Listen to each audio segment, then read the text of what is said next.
Zee 24 तास एक पाऊल पुढे. अभिनेत्री मनवा नाईक आता दिग्दर्शनात पदार्पण करते.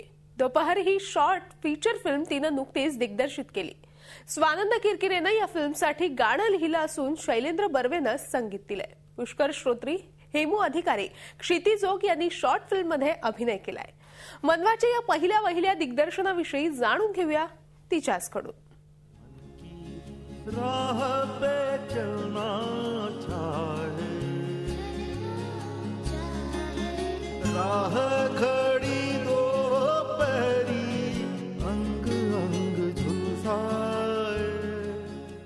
अभिनेत्री मनवा नाईक आता दिग्दर्शनाच्या मार्गावरती चालू पाहते. दोपहरी नावाची एक शॉर्ट फिल्म तिने डायरेक्ट केली आहे. मनवा आता आपल्या बरोबर आहे आणि आपण तिच्याशी फिल्मविषयी गप्पा मारणार आहोत. मनवा, सगळ्यात पहिले तर झी 24 तासमध्ये खूप खूप स्वागत. तुझ्या फिल्मविषयी जाणून घ्यायला आवडेल, काय आहे दोपहरी ही फिल्म? माझी आई मीना नाईक ही बऱ्याच इश्यूज बेस्ड गोष्टींवर काम करते. Child rights, child age awareness वगैरे. तर पॉप्युलरली नोन ॲज ट्रान्सवेस्टाइट्स किंवा हिजडा, छक्का, तृतीयपंथी ज्याला म्हटलं जातं, त्या कम्युनिटी बरोबर तिला काम करण्याची इच्छा होती. Not that I identify with these words. तर तिने एक पुस्तक वाचलं होतं आणि तिला त्याच्यावरती काहीतरी काम करायचं होतं. आणि मी न्यूयॉर्क फिल्म अकॅडमीमधनं फिल्म मेकिंगचा कोर्स करून जस्ट परत आले होते. त्यामुळे cinema was on my mind. आणि मी जेव्हा ते वाचलं तेव्हा मला असं वाटलं की हे 30-35 वर्षाचा स्पॅन आहे, त्यामुळे हे नाटक नसून हा सिनेमा बनू शकतो.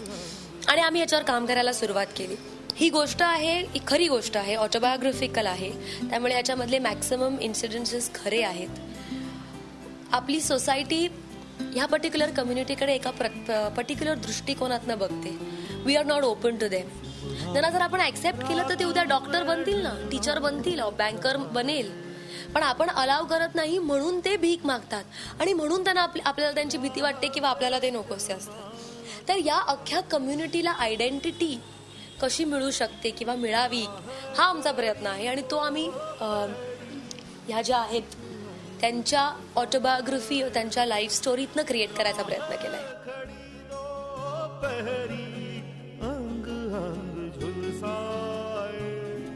पहिलीच तुझी फिल्म आहे आणि तू एवढा गंभीर विषय घेतलास.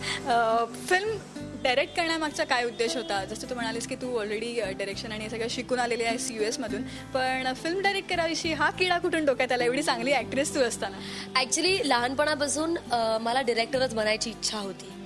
फिल्म ॲक्टिंग आणि TV acting happen, it just happen. म्हणजे it was like a hobby. हा चल तू काम का नाही करत ह्याच्यामध्ये, असं करून मी सिनेमात किंवा नाटकात काम केलेलं आहे. मी कधीही स्ट्रगल केलेला नाही आहे टू बिकम अन ॲक्टर. त्यामुळे acting I think was always a passion आणि direction was something that I always wanted to do. A goal किंवा एक अचीवमेंट किंवा प्लॅनिंगच्या दृष्टीने डिरेक्शन होतं आणि acting was something very close to me. त्यामुळे हे मला करायचंच होतं. तुला या फिल्ममध्ये स्वतः अभिनय करावा असं नाही का वाटला? किंवा नेहमीच तू म्हणजे तुला सवय असेल की डायरेक्टर जे सांगतोय ते करायचं आणि सेटवरती छान पॅम्परिंग होतं, ॲक्टर आहेस म्हणून. तर आता इथे सगळ्यांना इन्स्ट्रक्शन्स देणं आणि हे सगळं, हा सगळा अनुभव कसा होता? कम्प्लिटली पडद्या मागे येऊन काम करणं, हा अनुभव कसा होता? माझी ज्या लेवलला सध्या धावपळ चालू आहे त्याच्यामध्ये असं वाटतं की ॲक्टरचं आयुष्य इंटरनल खूप मेहनत असते, पण फिजिकली मेहनत कमी असते. डिरेक्टर म्हणजे तुम्हाला सगळं सांभाळायला लागतं. आणि हे बिग बजेट प्रोजेक्ट नसल्यामुळे स्क्रीन प्ले, स्टोरी, त्याच्यानंतर पोस्ट प्रोडक्शन हेड किंवा एक्झिक्युटिव्ह प्रोड्युसर, ह्या सगळ्या गोष्टी मीच करते. खूप असे प्रॉब्लेम झाले, खूप हर्डल झाले. But I think film making is a hurdle race. खूप ऑब्स्टिकल्स येतात, पैशाची येतात, एक्झिक्युशनची येतात, लोकेशन्सची येतात, माणसांच्या प्रकृतीची येतात, हेल्थची येतात. Different people have different states of mind, त्याची येतात.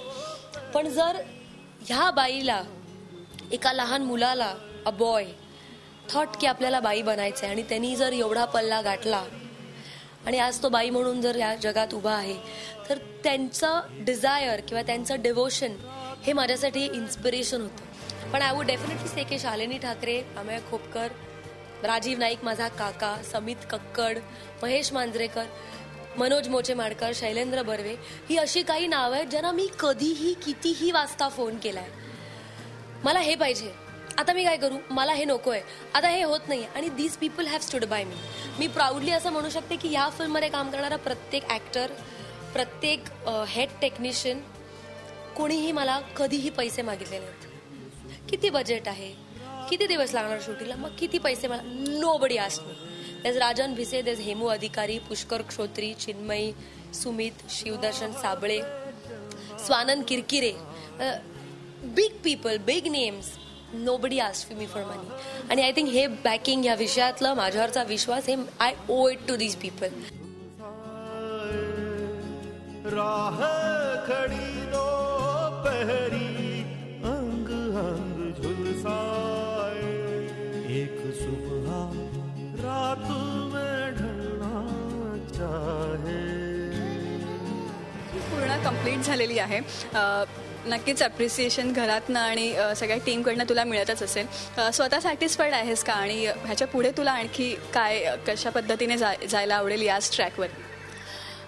सॅटिस्फॅक्शन डेफिनेटली आहे. हे म्हणजे ना, I feel like a mother. म्हणजे माझी बहीण, शी इज एक्सपेक्टिंग नाव, बट तिचं जे मातृत्व आहे ना, ते माझं मातृत्व माझ्यात निर्माण झालंय की you are carrying a baby in you for so many months. आणि आता त्याची डिलिव्हरीची वेळ आली आहे. खूप सॅटिस्फाईड वाटतं. पण ही, मला वाटतं ही माझी सुरुवात आहे एका वेगळ्या सेगमेंटमध्ये. ॲक्टिंग मला डेफिनेटली करायचं आहे, मला ते करायला मजा येते. I will definitely continue that. पण हे एक पहिलं पाऊल आहे नवीन जर्नीचं.